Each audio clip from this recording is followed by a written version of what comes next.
بالنسبة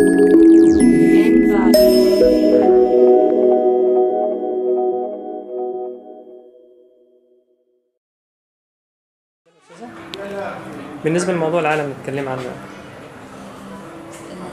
الموضوع قصدك البدلة.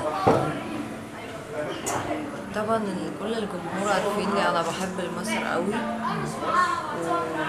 وعملت البدلة دي علشانهم، بس عشان بحب مصر، وكنت عايزة تبقي هما مبسوطين مني في الأغنية حسين جسمي، أغنية تبع مصر. بس عشان كده عملت بدلة جدي، مش فاكرة أبدا حد هتزعل مني عشان أنا لبستي بدلة دي.